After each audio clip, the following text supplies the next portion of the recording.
السلام علیکم ورحمۃ اللہ وبرکاتہ۔ ان الحمد للہ نحمده ونستعینه ونستغفره ونعوذ باللہ من شرور انفسنا ومن سیئات اعمالنا من يهده الله فلا مضل له ومن يضلل فلا هادي له وأشهد أن لا إله إلا الله وحده لا شريك له وأشهد أن محمدًا عبده ورسوله يا أيها الذين آمنوا اتقوا الله حق تقاته ولا تموتن إلا وأنتم مسلمون يا أيها الناس اتقوا ربكم الذي خلقكم من نفس واحدة وخلق منها زوجها وبث منهما رجالا كثيرا ونساء واتقوا الله الذي تساءلون به والأرحام إن الله كان عليكم رقيبا يا أيها الذين آمنوا اتقوا الله وقولوا قولا سديدا يصلح لكم أعمالكم ويغفر لكم ذنوبكم ومن يطع الله ورسوله فقد فاز فوزا عظيما فإن أحسن الكلام كلام الله وخير الهدي هدي محمد صلى الله عليه وآله وسلم وشر الأمور محدثاتها وكل محدثة بدعة وَكُلَّ بِدْعَةٍ ضَلَالَةٍ وَكُلَّ ضَلَالَةٍ فِي النَّارِ اللهم صل على محمد وعلى آل محمد كما صليت على إبراهيم وعلى آل إبراهيم إنك حميد مجيد اللهم بارك على محمد وعلى آل محمد كما باركت على إبراهيم وعلى آل إبراهيم إنك حميد مجيد اللهم انفعنا بما علمتنا وعلمنا ما ينفعنا وزدنا علما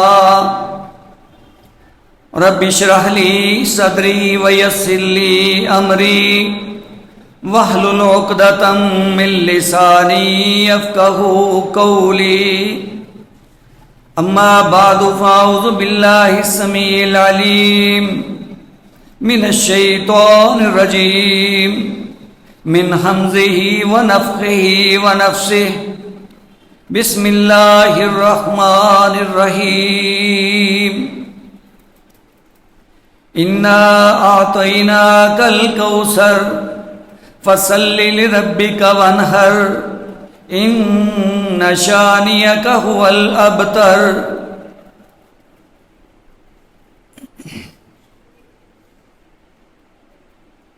اللہ سبحانہ وتعالی تمام مخلوقات کو پیدا فرمانے والے ہیں، بالخصوص جن و انس جو اپنی تخلیق کے بعد اس بات کے مکلف ہیں کہ وہ اپنی بندگی کا اظہار کریں، کیونکہ اللہ خالق ہیں، اللہ سبحانہ و تعالی ہی رازق ہیں، وہی پالنے والے سنبھالنے والے ہیں، لہذا اسی کا حق ہے کہ ملکیت اور اس کا آقا ہونا اس کو تسلیم کیا جائے، اور ہر انسان اپنی بندگی اپنی غلامی کا اظہار کرے اور دلی طور پہ اس کے اوپر یقین بھی رکھتا ہو، تبھی ممکن ہے کہ انسان اپنے آپ کو اپنے آقا کے سامنے پیش کر سکے گا۔ اور پھر سمجھنے کی بات ہے کہ عموماً ہمارے معاشرے میں تو یہ ہوتا ہے نا جو بالکل ادنا قسم کا یا غریب قسم کا ہے وہ تو نوکری کرے، غلامی کرے، بھلا جو لینڈ لارڈ ہے، جائیداد والا ہے، بہت طاقتور ہے، وہ تو کبھی ایسا کوئی انداز اختیار ہی نہیں کرے گا. لیکن واحد اللہ سبحانہ و تعالیٰ کی ذات ہے جس کے سامنے ہر کوئی غلام ہے، کوئی بڑے سے بڑا ہو لیکن اس کے سامنے اس کی کوئی حیثیت نہیں. لہذا دنیا کے اندر بڑے بڑے آئے، بڑی بادشاہت والے، بڑی ملکیت رکھنے والے، بڑے مال والے، لیکن اللہ سبحانہ و تعالیٰ کے مد مقابل اگر کسی نے بغاوت کی اور اس نے غلامی کا انداز اختیار نہیں کیا تو اللہ نے ایسا اس کو مزہ چکھایا کہ وہ رہتی دنیا تک عبرت کا نشان بن گیا. دیکھ لیں، تاریخ پڑھ لیں، اور اس دنیا کے اندر بسنے والوں کے لیے جو اللہ پاک نے رہنمائی کا انتظام فرمایا اس کے لیے اللہ نے اپنے خاص بندے چن لیے. ان کو انبیاء کہا جاتا ہے، لیکن آپ دیکھیں کہ کیا انبیاء بھی اس بات سے مستثنا ہیں؟ کیا غلامی ان کے ذمہ نہیں ہے؟ ان کے ذمہ بھی ہے. اب دیکھ لیں، نبیوں کے سردار جناب محمد کریم صلی اللہ علیہ وسلم کی ذات ہے، آپ کی اعلی شخصیت ہے، آپ انبیاء کے بھی سردار ہیں، سید الاولین والآخرین ہیں، جو پہلے جا چکے، جو بعد میں آنے والے ہیں، سب کے بڑے، سب کے جناب، اور امام الانبیاء والمرسلین بھی ہیں. سارے انبیاء اور رسولوں نے آپ کی امامت میں نماز بھی پڑھی ہے اور آپ ان کے بڑے بھی ہیں، شان کے لحاظ سے، مقام کے لحاظ سے. تو چلیں قرآن مجید سے پڑھ لیتے ہیں، دیکھ لیتے ہیں کہ اللہ پاک آپ کے بارے میں کیا ارشاد فرماتے ہیں.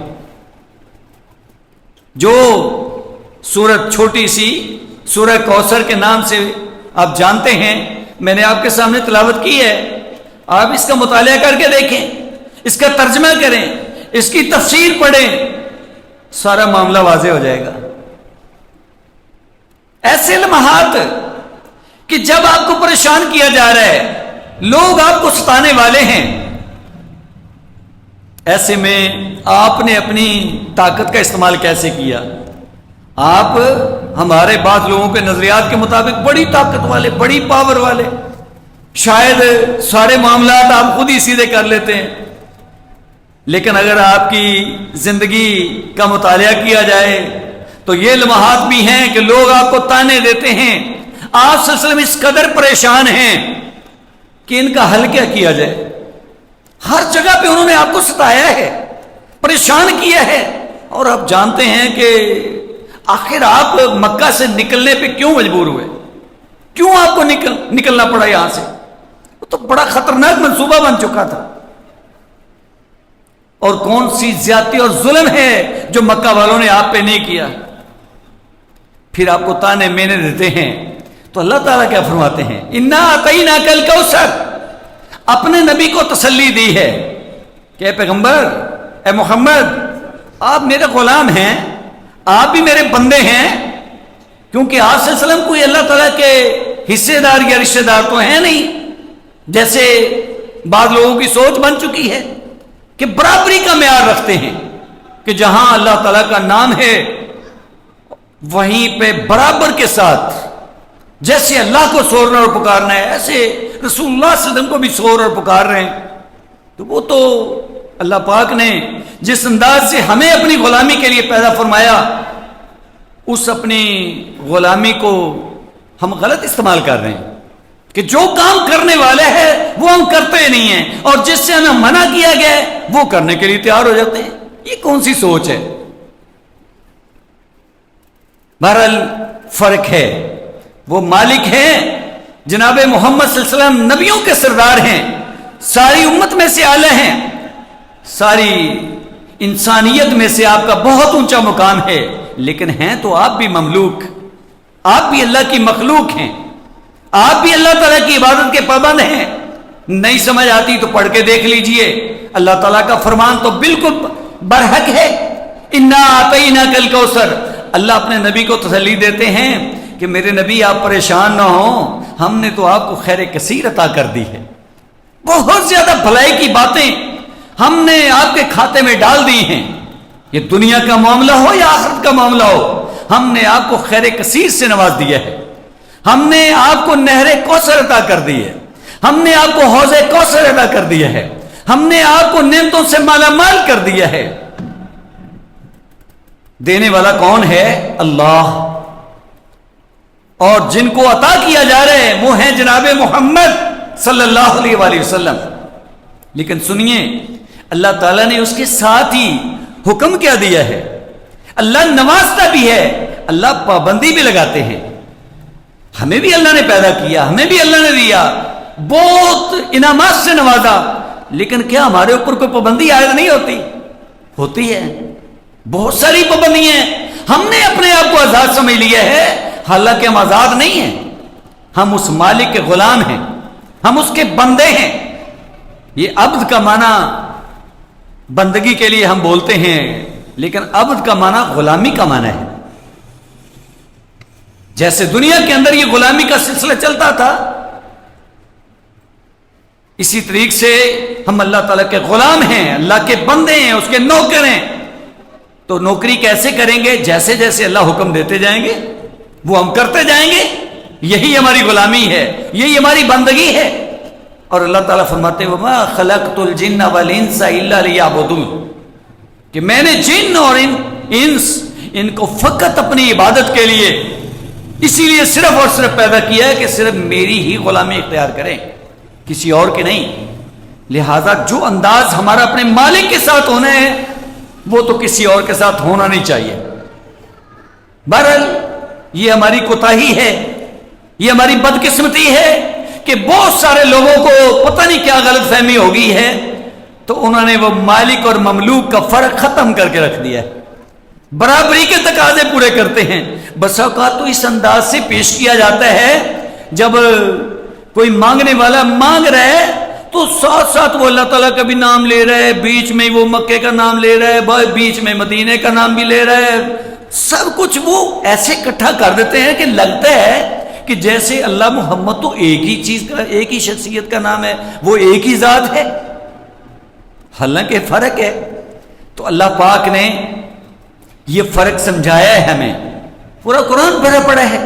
لیکن یہاں اس سورہ کوثر کا مطالعہ کریں تو اللہ فرماتے ہیں میرے نبی پریشان نہیں ہونا، یہ لوگ جو آپ کو پریشان کرنے والے ہیں ان کا بھی ہم علاج کر لیتے ہیں۔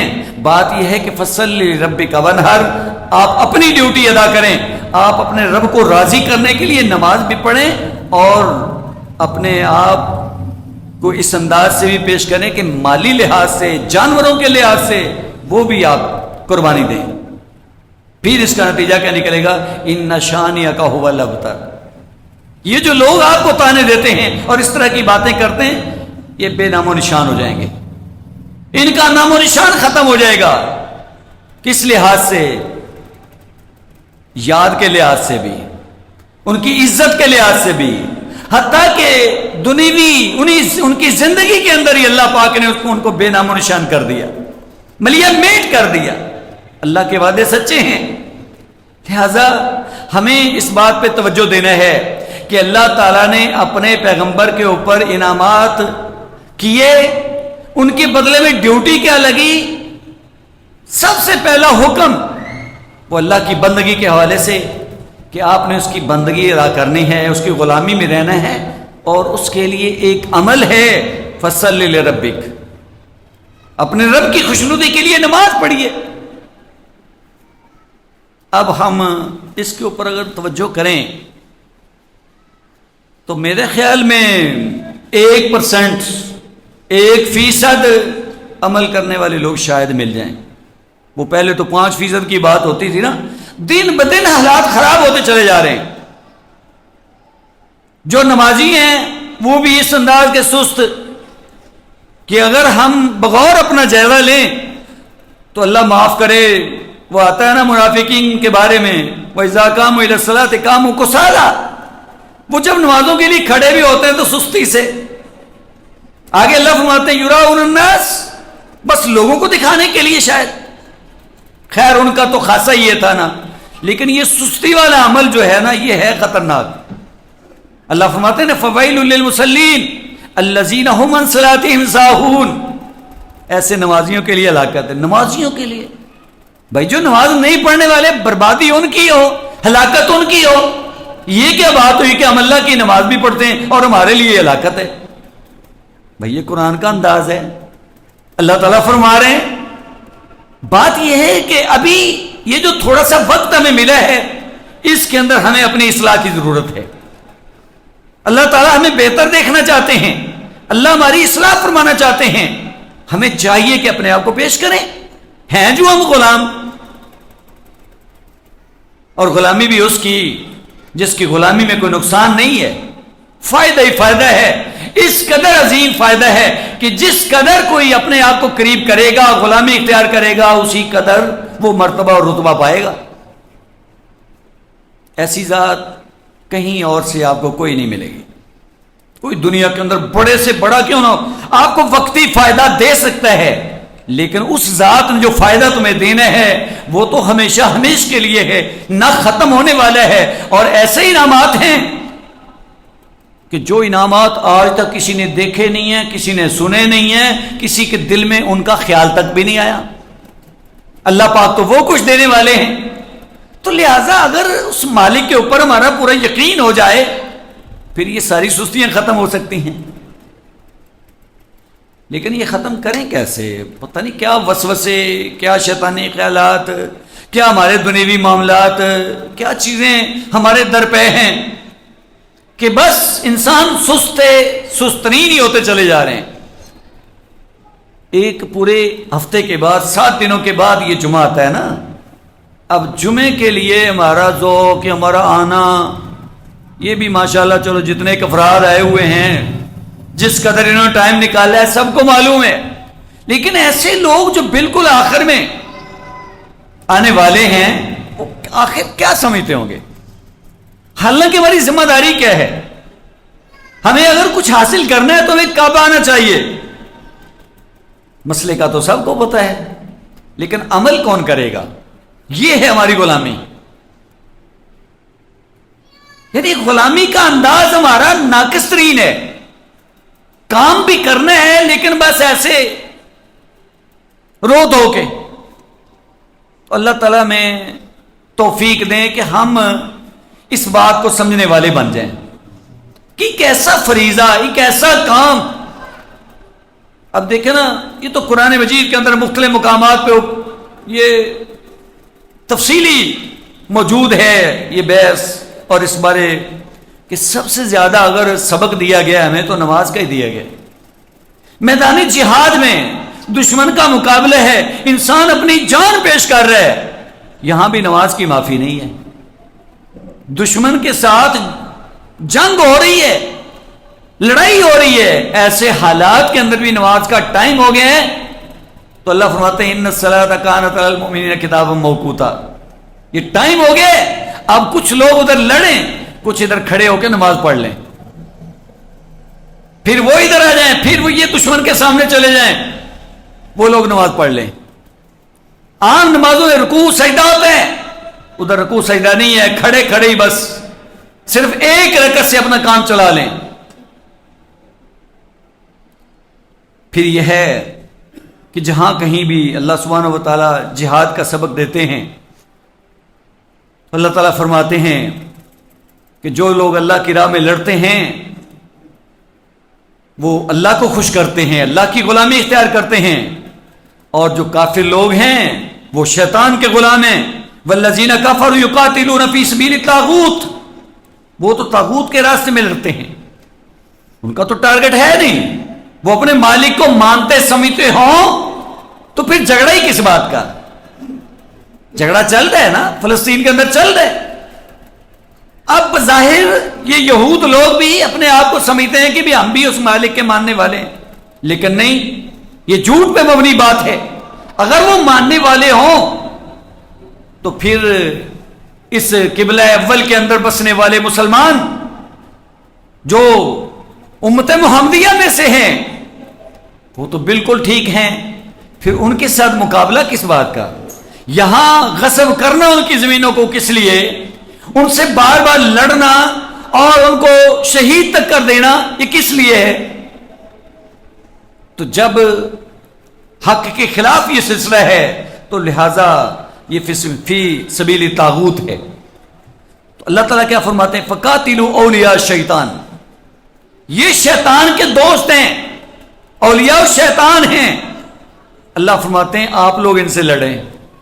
یہ مسلمانوں کو حکم ہو رہا ہے. ان کید الشیطان کان ضعیفا، یہ شیطان کی تدبیر کمزور ہے. یہ اللہ کا وعدہ ہے، اللہ تعالیٰ فرما رہے ہیں. اب اگر مسلمانوں کو یقین ہو جائے کہ واقعی یہ فرمان تو حق ہے، پھر یہ مسلمان اپنے آپ کو کیوں کمزور کریں؟ اور اللہ کے فضل سے میں سمجھتا ہوں کہ یہاں تو خیر پریشانی تو ہے.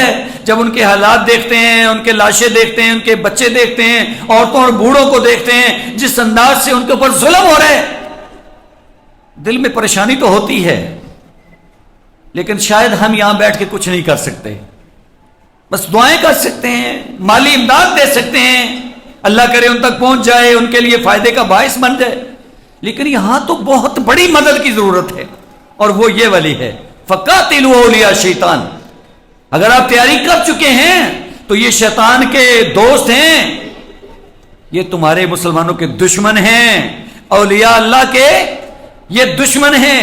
ان سے لڑنا، ان سے جہاد کرنا تمہارے اوپر فرض ہو چکا ہے. اور اگلی تسلی جیسے اللہ فرماتے وانتم الاعلون ان کنتم مؤمنین، او ایمان والو ایمان کے تقاضے پورے کرو، غلبہ تمہارا ہے، فتح تمہاری ہے. یہاں اللہ کیا فرماتے ہیں؟ ان کید الشیطان کان ضعیفا، یہ شیطان کی تدبیریں، اس کی چالیں، وہ جتنا بھی کسی کو ورگلا لے کبھی کامیاب نہیں ہو سکے گا. اور اگر آپ توجہ فرمائیں، کبھی آپ مطالعہ کریں تو یہود کی ہسٹری، ان کی تاریخ انتہائی ذلت کی تاریخ ہے کہ بہت جگہوں سے ان کو نکالا گیا. اور یہ سلسلہ اللہ کے رسول کے دور سے شروع ہوا ہے. جہاں کہیں مسلمانوں کی حکومت ہے انہوں نے تو ان کو پیٹا ہے، لیکن جہاں کہیں اغیار بھی ہیں، نصارہ بھی ہیں، انہوں نے بھی ان کو نہیں چھوڑا. لیکن بہرحال سازشی بہت بڑے ہیں، اپنی منصوبہ بندی انہوں نے ایسی کر رکھی ہے کہ بس ورگلا رہے ہیں، ساتھ وہ نصارہ کو بھی ورگلا رہے ہیں، کچھ مسلمانوں کو بھی اپنے استعمال میں لا سکتے ہیں. تو یہ تو سمجھنے کی بات ہے کہ مسلمان لوگ اس بات پہ توجہ کریں کہ اللہ تعالیٰ کا حکم کیا ہے. اور پھر اس کے بعد اللہ سبحانہ و تعالیٰ نے ساتھ ہی بات جہاد کی ہو رہی ہے، لڑائی کی ہو رہی ہے. پھر اللہ فرماتے ہیں واقعیموا الصلاۃ وآتوا الزکاۃ، یہ نماز ایک ایسا عمل ہے، اللہ کے راستے میں خرچ کرنا ایک ایسا کام ہے. اللہ تعالیٰ نماز کا بھی حکم دے رہے ہیں، زکوٰۃ کا بھی حکم دے رہے ہیں. اس کا مطلب یہ چیزیں لازم ہیں. اور اللہ کے رسول کے فرمان کے مطابق ویسے تو نماز کے بارے میں بے شمار حدیث ہیں، بہت زیادہ آیات ہیں، لیکن اللہ کے رسول ایک مقام پہ صحیح مسلم کے حدیث ہے، آپ فرماتے ہیں رأس الامر الاسلام، اصل چیز تو اسلام ہے. اسلام ایک بہت بڑی نعمت ہے. الحمدللہ اللہ نے ہمیں مسلمان بنایا، اسلام کی دولت سے ہم مالا مال ہیں، لیکن اسلام کے تقاضوں کو پورا کرنا بھی ہماری ذمہ داری ہے. اور یہ ہے غلامی، یہ ہے اس مالک کی بندگی کہ ہم نے مالک کے احکامات کو لینا ہے. اللہ کے رسول فرماتے ہیں وَعَمُودُهُ الصَّلَاةُ، اور یہ جو دین اسلام ہے بڑا خوبصورت ایک آپ کے پاس عمل ہے، اس کی بنیادیں اور اس کا ستون وہ نماز ہے کہ نماز اس کی ایک بنیادی شے ہے. وَالذَّرْوَةُ صَنَامِهِ الْجِهَادُ فِي سَبِيلِ اللَّهِ، اور اس کی جو بلندی ہے، جو چوٹی ہے، وہ ہے جہاد فی سبیل اللہ. یعنی یہ چیزیں ایسی ہیں جنہیں اللہ تعالیٰ بھی کٹھا ذکر فرماتے ہیں اور اللہ کے رسول بھی ان کے بارے رہنمائی فرماتے ہیں. تو آج اس بات کی ضرورت ہے کہ اگر ہم واقعی اس مالک کے غلام ہیں، اور ہونا چاہیے کیونکہ اس کے علاوہ ہمارا کوئی مقصد ہی نہیں. اللہ تعالیٰ فرماتے ہیں کہ تخلیق کائنات کا مقصد، چلیں بالخصوص آ جاؤ ان انسانوں اور جنوں کی پیدائش اور تخلیق کا مقصد وما خلقت الجن والانس کیا الا لیعبدون. لوگوں نے تو تخلیق کائنات کا مقصد بھی بدل کے رکھ دیا ہے. لیکن بات یہ ہے کہ اس ساری کائنات کے بنائے جانے کا مقصد صرف اور صرف ایک، کہ اس اکیلے کو مانا جائے، اس کی بندگی کی جائے، اس کی غلامی اختیار کی جائے، اور جو اس کا غلام ہو گیا وہی کامیاب ہو گیا، اور جس نے غلامی کا راستہ چھوڑا وہ بنا بڑا سمجھدار لیکن کبھی کامیاب نہیں ہو سکا، دنیا کے اندر بھی کامیاب نہیں ہوگا، ذلیل ہوگا، کیونکہ مالک کے مد مقابل کھڑا کون ہو سکتا ہے؟ بالفرض کوئی دنیوی سسٹم کے تحت تھوڑا بہت اس کا رکھ رکھاؤ ہو بھی گیا تو آخر اللہ کے سامنے جا کے اس کا کیا ہونے والا ہے یہ ہم سب کو معلوم ہے۔ تو لہذا یہ بات بڑی ضروری ہے کہ ہم مسلمان ہیں، دین اسلام والے ہیں، ہمیں نماز کے عمل کو بہت گہرائی سے اپنانا چاہیے، اس کو لینا چاہیے اور اس کے اوپر عمل بھی کرنا چاہیے۔ اور پھر اللہ کے رسول ایک حدیث کے اندر ارشاد فرماتے ہیں کہ الصلاۃ عماد الدین، کیونکہ وہ دین ہمارا کون سا ہے؟ اسلام۔ اللہ کے رسول فرماتے ہیں یہ نماز دین کا ستون ہے۔ سنتے رہتے ہیں عام حدیثیں، یہ لکھی ہوتی ہیں اردو کے اندر، ترجمہ بھی ہمارے سامنے آتا رہتا ہے۔ نماز دین کا ستون ہے، لیکن کیسا ستون؟ ہاں جی پڑھ لو تب بھی ٹھیک ہے، نہ بھی پڑھو گے تو کوئی بات نہیں ہے، تو ہم مسلمان نہیں۔ جب ستون ایک ایسا کوئی چھتری نما، جب ہم بلڈنگ بناتے ہیں کہ اس کے درمیان میں صرف ایک ہی پلر کھڑا کیا جاتا ہے چھتری کی شکل میں، تو اللہ کے رسول فرماتے ہیں یہ نماز وہ ستون ہے۔ الصلاۃ عماد الدین فمن اقامها فقد اقام الدین، جس نے نماز کو قائم کیا اس کے اوپر پورا پورا کاربند ہو گیا، ہر لحاظ سے نماز کے اوپر عمل کرنے والا بن گیا۔ فقد اقام الدین، اس نے دین کو قائم کر لیا، یعنی وہ پکا سچا مسلمان ہے۔ ومن ہدمها فقد ہدم الدین، اور جس نے نماز کو یعنی اس ستون کو ڈھا دیا، وہ جس کے اوپر چھتری کھڑی ہے اور وہ چھت کھڑی ہے، فرمایا جس نے اس ستون کو گرا دیا اس نے نماز اپنی ختم کر دی۔ فقد ہدم الدین، اس کا دین ختم ہو گیا۔ جیسے کسی بلڈنگ کو گرا دیا جاتا ہے، ایسے فرمایا کہ وہ جس دین کا دعوے دار ہے اگر نماز نہیں ہے تو دعویٰ اس کا جھوٹ پہ مبنی ہے۔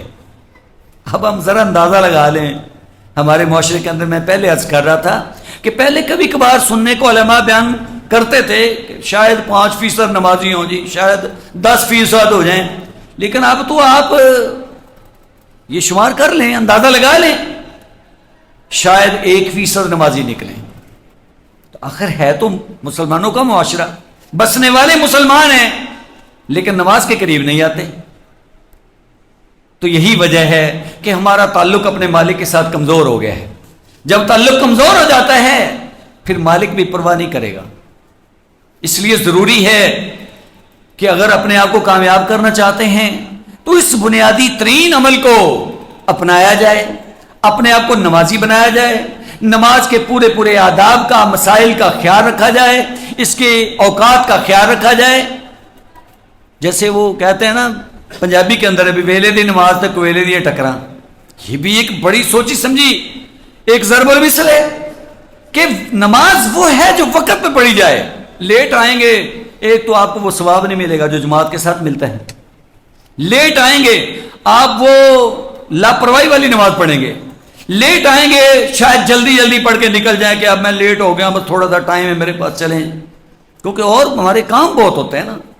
اس کام کو جو اصل میں کام ہے کرنے والا، اسے ہم اپنا کام ہی نہیں سمجھتے۔ تو یہ بہت بڑی کمزوری ہے ہمارے اندر، اللہ پاک ہماری یہ کمزوری دور فرمائیں، اللہ ہمیں ہمت دیں کہ ہم 5 وقت کی نماز جو فرض نماز ہے یہ تو ہمارے پر لاگو ہے، اس سے تو معافی نہیں ہے، اور یہ نہیں ہے کہ یہ صرف اچھے بھلے انسان پہ ہے، نوجوان پہ ہے، بوڑھا ہو جائے کمزور ہو گیا جی اب چھٹی ہو جائے، نہیں، ایسی بات نہیں ہے۔ نماز ہر ایک انسان پر جب وہ بالغ ہو جاتا ہے اس کے اوپر فرض ہے، بیمار ہے، صحت مند ہے، جناب حالت جہاد کن میں ہے، دشمن کا سامنے ہے، ایسے حالات کے اندر بھی معافی نہیں ہے، تو امن کے حالات کے اندر وہ کیسے اپنے آپ کو سمجھ سکتا ہے کہ مجھے معافی ہے۔